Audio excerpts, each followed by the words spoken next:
ಇನ್ನು ಕನ್ನಡ ಚಿತ್ರದ ಹಿರಿಯ ನಟ ಸರಿಗಮ ವಿಜಿ ನಿಧನರಾಗಿದ್ದಾರೆ. ಹಿರಿಯ ಹಾಸ್ಯ ನಟ ಸರಿಗಮ ವಿಜಿ ಇನ್ನು ನೆನಪು ಮಾತ್ರ. 269 ಸಿನಿಮಾಗಳಲ್ಲಿ ನಟಿಸಿದ್ದ ಸರಿಗಮ ವಿಜಿ 80 ಚಿತ್ರಗಳಿಗೆ ಸಹಾಯಕ ನಿರ್ದೇಶಕರಾಗಿ ಕೆಲಸ ಮಾಡಿದರು. ನಾಳೆ ಮಧ್ಯಾಹ್ನ ವೇಳೆಗೆ ಹಿರಿಯ ನಟ ಅಂತ್ಯ ಕ್ರಿಯೆ ನಡೆಯಲಿದೆ.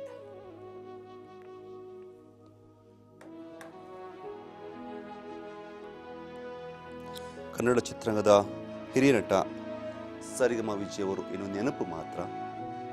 ಕನ್ನಡ ಚಿತ್ರರಂಗದಲ್ಲಿ ಸಾಕಷ್ಟು ಸಿನಿಮಾಗಳಲ್ಲಿ ನಟಿಸಿ ಸಾಕಷ್ಟು ಸಿನಿಮಾಗಳಿಗೆ ಸಹಾಯಕ ನಿರ್ದೇಶಕರಾಗಿ ಕೆಲಸ ಮಾಡಿ ತಮ್ಮದೇ ಆದಂಥ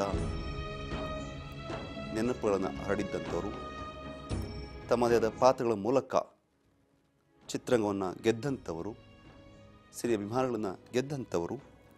ಇದೀಗ ಸರಿಗಮ ವಿಜಿಯನ್ನು ನೆನಪು ಮಾತ್ರ. ಕಳೆದ ಕೆಲ ದಿನಗಳಿಂದಲೂ ಕೂಡ ಅವರ ಆರೋಗ್ಯದಲ್ಲಿ ಏರುಪೇರು ಕಂಡಿತ್ತು. ಕಫದ ಸಮಸ್ಯೆಯಿಂದ ಬಳಲುತ್ತಿದ್ದರು. ಅವರಿಗೆ ಏಕಾಏಕಿ ಶ್ವಾಸಕೋಶದಲ್ಲಿ ಸಮಸ್ಯೆ ಎದುರಾಗಿತ್ತು. ಕೂಡಲೇ ಅವರನ್ನು ಖಾಸಗಿ ಆಸ್ಪತ್ರೆಗೆ ದಾಖಲು ಮಾಡಲಾಗಿತ್ತು. ಆದರೆ ಕಳೆದ ಕೆಲವು ದಿನಗಳಿಂದ ಆಸ್ಪತ್ರೆಯಲ್ಲಿದ್ದ ಸರಿಗಮ ವಿಜಿಯವರು ಚೇತರಿಸಿಕೊಳ್ತಾರೆ ಅಂತೆಲ್ಲರೂ ಅಂದ್ಕೊಂಡಿದ್ದು, ಬಟ್ ಚೇತರಿಸಿಕೊಳ್ಳದೆ ನಮ್ಮನ್ನು ಆಗಲಿರುವಂಥದ್ದು.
ಅವರ ಆರೋಗ್ಯದಲ್ಲಿ ಸಾಕಷ್ಟು ದಿನಗಳಿಂದ ಏರುಪೇರು ಕಾಣಿಸಿಕೊಂಡಿತ್ತು. ಹಾಗಾಗಿ ಅವರನ್ನು ಖಾಸಗಿ ಆಸ್ಪತ್ರೆಗೆ ದಾಖಲು ಮಾಡಲಾಗಿತ್ತು. ಆದರೆ ಶ್ವಾಸಕೋಶದಲ್ಲಿ ಸಮಸ್ಯೆ ಎದುರಾಗಿದೆ, ಉಸಿರಾಟದ ಸಮಸ್ಯೆ ಎದುರಾಗಿತ್ತು. ಹಾಗಾಗಿ ಅದರಲ್ಲೂ ಕೂಡ ಇತ್ತೀಚೆಗಂತೂ ಮತ್ತಷ್ಟು ಸಮಸ್ಯೆ ಎದುರಾಗಿ ಇಂದು ನಮ್ಮನ್ನಾಗಲಿ ದೂರದ ಪಯಣ ಬೆಳೆಸಿದ್ದಾರೆ.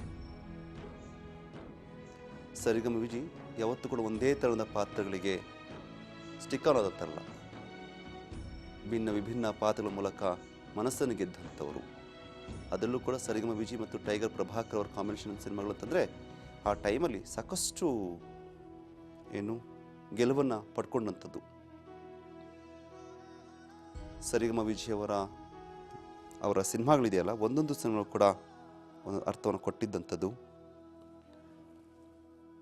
ಸುಮಾರು ಅಂದರೆ ಗೀತಪ್ರಿಯ ನಿರ್ದೇಶನದ ಬೆಳವಲದ ಮಡಿಲಲ್ಲಿ ಸಿನಿಮಾ ಮೂಲಕ ಒಂದು ಸಣ್ಣ ಪಾತ್ರದ ಮೂಲಕ ಚಿತ್ರರಂಗಕ್ಕೆ ಕಾಲಿಟ್ಟಂಥ ಸರಿಗಮ ವಿಜಿಯವರು ಆನಂತರ ಇಡೀ ಚಿತ್ರವನ್ನು ಆವರಿಸಿಕೊಂಡಿದ್ದು ವಿಶೇಷ. ಏಕೆಂದರೆ ಸರಿಸುಮಾರು 269 ಸಿನಿಮಾಗಳಲ್ಲಿ ನಟಿಸಿದ ಕೀರ್ತಿ ಅವರದ್ದು. ನಿರ್ದೇಶನದಲ್ಲೂ ಕೂಡ ಅತೀವ ಆಸಕ್ತಿ ಇದ್ದಂಥ ಸರಿಗಮ ವಿಜಿಯವರು 80ಕ್ಕೂ ಹೆಚ್ಚು ಚಿತ್ರಗಳಲ್ಲಿ ಸಹಾಯಕ ನಿರ್ದೇಶಕರಾಗಿ ಕೆಲಸ ಮಾಡಿದರು. ತಾವು ನಟನೆ ಜೊತೆಗೆ ಅದೇ ಸಿನಿಮಾಗಳಲ್ಲಿ ಸಹಾಯಕ ನಿರ್ದೇಶಕರಾಗಿ ಕೂಡ ಕೆಲಸವನ್ನು ಮಾಡಿದಂಥದ್ದು. ಅಲ್ಲದೆ ಸರಿಗಮ ವಿಜಯ್ ಅವರು ಅಂತಂದರೆ ಸಿನಿಮಾಗಳ ಜೊತೆಗೆ ರಂಗಭೂಮಿಯಲ್ಲೂ ಕೂಡ ಸಕ್ರಿಯವಾಗಿ ಕಾಣಿಸ್ಕೊಂಡಂಥವರು. ಎಸ್, ಸರಿಗಮ ವಿಜಯ್ ಬಗ್ಗೆ ಮಾತಾಡ್ಕೊಂಡ ಜೊತೆ ಈಗ ಹಿರಿಯ ನಟ ಟೆನ್ನಿಸ್ ಕೃಷ್ಣ ಅವರ ಜೊತೆ ಇದ್ದಾರೆ. ಸರ್ ನಮಸ್ತೆ. ಸರ್ ನಮಸ್ತೆ. ನಮಸ್ಕಾರ. ನಮಸ್ಕಾರ ಸರ್. ಸರ್, ನಿಜಕ್ಕೂ ಕೂಡ ಒಂದು ಬೇಸರದ ವಿಚಾರ. ಏಕೆಂದ್ರೆ ಈ ಸಂದರ್ಭದಲ್ಲಿ ಮೀಟ್ ಆಗ್ತೀನಿ ಅಂದ್ಕೊಂಡಿಲ್ಲ. ಸರಿಗಮ ವಿಜಯ್ ಎಷ್ಟು ಬೇಕು ಕಳ್ಕೊಳ್ತೀನಿ ಅಂತ ಕೂಡ ನಾವರು ಅಂದ್ಕೊಂಡಿಲ್ಲ ಆಕ್ಚುಲಿ. ಹೌದು ಸರ್, ಏನ್ ಹೇಳ್ತೀರಾ ಸರ್? ಅವರ ನನ್ನ ಪರಿಚಯ ಹಳಿಮೆಯ ಚಿತ್ರದಿಂದ, ಅದಕ್ಕೂ ಮುಂಚೆ ಪರಿಚಯ ಆಗಿದ್ರು. ಆದ್ರೆ ಜೊತೆಯಲ್ಲಿ ಅಭಿನಯಿಸಿದ್ದು ಮೊದಲು ಐ ಥಿಂಕ್ ಅರ್ಜುನ್ ಸರ್ಜಾ ಅವರ ಬ್ಯಾನರ್ ಹಳಿಮೆಯ ಚಿತ್ರದ್ದು ಮೊದಲು ಅಂತ ಅನ್ಕೋತೀನಿ. ಅದಾದ ನಂತರ ಲಕ್ಷ್ಮಿ ಮಹಾಲಕ್ಷ್ಮಿ, ಸಾವುಕಾರ, ಜಗ್ಗೇಶ್ ಅವರ ಚಿತ್ರದಲ್ಲಿ ಪಟೇಲ ಹಲವಾರು ಚಿತ್ರಗಳಲ್ಲಿ ನಮ್ಮಿಬ್ಬರ ಕಾಂಬಿನೇಷನ್ ಜನ ಮೆಚ್ಚಿದ್ದಾರೆ. ಆ ಸಮಯದಲ್ಲಿ ಅವರು ಒಂದು ಸರಿಗಮ ವಿಜಿ ಅನ್ನೋ ಒಂದು ಸರಿಗಮದಲ್ಲಿ ಸಂಸಾರ ಅನ್ನೋ ಒಂದು ನಾಟಕ ಬಹಳ ಪ್ರಖ್ಯಾತಿಯಾಗಿತ್ತು. ನನ್ನನ್ನು ಕೂಡ ಅಲ್ಲಿ ಎಲ್ಲಿ ಅಂದ್ರೆ ಮೈಸೂರು ಟಿಂಬರ್ ಲೇಔಟ್ ಆ ಜಾಗದಲ್ಲಿ ಒಂದು ದಿವಸ ನನ್ನನ್ನ ಗೆಸ್ಟ್ ಆಗಿ ಕರೆದಿದ್ರು. ಆ ನಾಟಕವನ್ನ ಕೂಡ ನಾನು ನೋಡಿದ್ದೆ. ಬಹಳ ಚೆನ್ನಾಗಿರೋ ಚೆನ್ನಾಗಿ ಅವರೇ ರಚಿಸಿದಂತ ನಾಟಕ. ಅದರಿಂದ ಅವರು ಸರಿಗಮ ಅಂತ ಹೆಸರಿಟ್ಕೊಂಡ್ರು, ಸರಿಗಮ ವಿಜಿ. ನಾನು ಅವರು ಬಹಳ ವರ್ಷ ಹಿಂದೆ ನಾವು ಸಾವುಕಾರ ಚಿತ್ರನೇ ಲಾಸ್ಟ್ ಆಗಿತ್ತು. ಅದಾದ ನಂತರ ಬೇರೆ ಸಿನಿಮಾಗಳನ್ನು ಪಾತ್ರ ಮಾಡ್ಲಿಕ್ಕೆ ಆಗ್ಲಿಲ್ಲ. ಆದ್ರೂ ಕೂಡ ಅವರು ಆಕ್ಸಿಡೆಂಟ್ ಆಗಿ ಕಾಲು ಆ ತರ ಆಗಿದ್ರು ಕೂಡ ಅವರು ಸುಮ್ಮನೆ ಕೂರೋವರಲ್ಲ. ಧಾರಾವಾಹಿಗಳಲ್ಲಿ ಅಸೋಸಿಯೇಟ್ ಆಗಿ ಮತ್ತೆ ಬರವಣಿಗೆಯಲ್ಲೂ ಕೂಡ ಅವರು ಹಲವಾರು ಸಿನಿಮಾಗಳಿಗೆ, ಟೈಗರ್ ಪ್ರಭಾಕರ್ ಅವರು ಸಿನಿಮಾಗಳಾಗಿರ್ಬೋದು, ಓಂ ಪ್ರಕಾಶ್ ಅವ್ರ ಸಿನಿಮಾ ಆಗಿರ್ಬೋದು, ಸುಮಾರು ಸಿನಿಮಾಗಳಿಗೆ ಅವರು ಸಂಭಾಷಣೆಯನ್ನು ಕೂಡ ಬರೆದಿದ್ದಾರೆ. ಹಾಗಾಗಿ ನಾನು ಅವರು ಆಗಾಗ ವೇದಿಕೆ ಕಾರ್ಯಕ್ರಮಗಳು, ನಾನೇ ಗುಲ್ಬರ್ಗ, ಚಿತ್ರದುರ್ಗ, ರೀಸೆಂಟ್ ಈಗ ಒಂದು 2 ತಿಂಗಳಲ್ಲಿ ಮಧುಗಿರಿ ಕಾರ್ಯಕ್ರಮಕ್ಕೆ ಅವ್ರನ್ನ ಕರ್ಕೊಂಡೋಗಿದ್ದೆ. ಅವ್ರು ನೆನಪು ಮಾಡಿದ್ರು, ಬಹಳ ವರ್ಷ ಆಯ್ತು, ಹೀಗೆ ಮತ್ತೆ ಥಿಯೇಟರ್ ಆಕ್ಟಿವಿಟೀಸ್ ಯಾವ್ದಾದ್ರು ಕಾರ್ಯಕ್ರಮ ಇದ್ರೆ ಹೇಳು ಹೋಗೋಣ, ನನ್ನ ಹತ್ರ ಇನ್ನೂ ಒಳ್ಳೊಳ್ಳೆ ಹಾಸ್ಯ ಕಿಟ್ಗಳಿದೆ ಅಂತ ಹೇಳಿದಾಗ ನಾನು ಅವರು ಹೋಗ್ ಬಂದ್ವಿ. ಆ ನೆನಪು ಮತ್ತೆ ವೇದಿಕೆ ಕಾರ್ಯಕ್ರಮ ನಾನು ಮುಂದಿನ ತಿಂಗಳು ಅವ್ರಿಗೆ ಹೇಳ್ಬೇಕು ಅಂತಿದ್ದೆ. ಅಷ್ಟರಲ್ಲೇ ಅವರನ್ನ ಕಳ್ಕೊಂಡು ಚಿತ್ರರಂಗ ನಷ್ಟ ಆಗಿದೆ. ಒಂಥರ ನಿಮ್ ಕಾಲ ಇದೆ ಸರ್, ಅದೊಂಥರ ಸುವರ್ಣ ಕಾಲ ಸರ್, ಇಡೀ ಇಂಡಸ್ಟ್ರಿ ಇರ್ಬೋದು, ಕನ್ನಡ ಚಿತ್ರರಂಗಕ್ಕೆಲ್ಲ. ಖಂಡಿತ ನಮ್ಮ ಕಾಲದಲ್ಲಿ, ನಮ್ಮ ಸಮಯದಲ್ಲಿ, ಕಾಲ ಒಂದೇ, ಇದೇ ಕಾಲನೇ. ಆಗ ಎಲ್ಲ ಫ್ಯಾಮಿಲಿ ಕೂತ್ಕೊಂಡು ನೋಡುವಂತ ಸಿನಿಮಾಗಳು ಬಹಳಷ್ಟು ಬರ್ತಾ ಇದಾವೆ, ಈಗಲೂ ಬರ್ತಾ ಇದೆ, ಇಲ್ಲ ಅಂತ ಹೇಳಲ್ಲ. ಆದ್ರೂ ಕೂಡ ಸಾಂಸಾರಿಕ ಚಿತ್ರಗಳು ಬಹಳ ಕಡಿಮೆ ಆಗಿದೆ. ಈಗ ಜನಗಳ ಅಂದ್ರೆ ಈಗ ಯೂತ್ಸ್ ಸದಭಿರುಚಿ ಬೇರೆ ಕಡೆ ಹೋಗ್ತಾ ಇದೆ. ಆದ್ರೂ ಒಳ್ಳೆ ಸಿನಿಮಾಗಳನ್ನ ನೋಡ್ಲಿ ಅಂತಲೇ ನಮ್ಮ ಬಯಕೆ ಕೂಡ. ಏನ್ ಮಾಡೋದು, ಆ ತರ ಈಗ ಇಲ್ಲ ಮೊದಲ ರೀತಿ.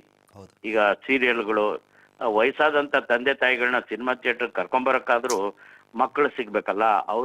ಅವ್ರ ಹೊಟ್ಟೆಪಾಡಿಗೋಸ್ಕರ ಇಡೀ ವಾರ ದುಡಿತಾರೆ.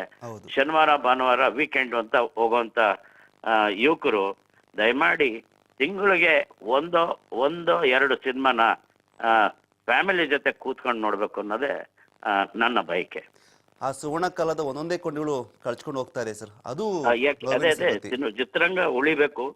ಚಿತ್ರರಂಗಕ್ಕೆ ಯಾವತ್ತು ಸಾವಿಲ್ಲ, ಕನ್ನಡ ಚಿತ್ರರಂಗಕ್ಕೆ ಸಾವಿಲ್ಲ. ಖಂಡಿತ ಹೇಗೆ ಈ ಕಲೆ ಅನ್ನೋದಕ್ಕೆ ಸಾವಿಲ್ಲ. ಏನು ಅಪ್ಡೇಟ್ಗಳಾಗ್ತಾ ಇರುತ್ತೆ ಅಷ್ಟೇನೆ, ಅಪ್ಡೇಟ್ಸ್ ಆಗ್ತಾ ಇರ್ತದೆ. ಪಾಪ ಇವತ್ತು ಅಂತ ಒಬ್ಬ ನನ್ನ ಆತ್ಮೀಯ ಸ್ನೇಹಿತ ಕಷ್ಟ ಸುಖಗಳನ್ನ ಮಾತಾಡ್ಕೋತಾ ಇದ್ವಿ. ನಮಗೆ ಸಿನಿಮಾಗಳಿಗಿಂತ ವೇದಿಕೆ ಕಾರ್ಯಕ್ರಮಗಳಲ್ಲೇ ನಮಗೆ ತೃಪ್ತಿ ಇದೆ ಈಗ. ನಾನು ಹೇಳೋದು ಈಗ. Okay, thank you so much sir. ಸಾಕಷ್ಟು ವಿಚಾರಗಳನ್ನು ಹಂಚ್ಕೊಂಡ್ರೆ, ಯಾಕಂದ್ರೆ ಅವ್ರ ನೆನಪುಗಳನ್ನ ನಮ್ಮ ಜೊತೆ ಹಂಚ್ಕೊಂಡಾಗ ತುಂಬಾ ಸಂತೋಷ ಸರ್. Thank you sir. ಅವರ ಆತ್ಮಕ್ಕೆ ಶಾಂತಿ ಸಿಗಲಿ, ಅವರ ಕುಟುಂಬಕ್ಕೆ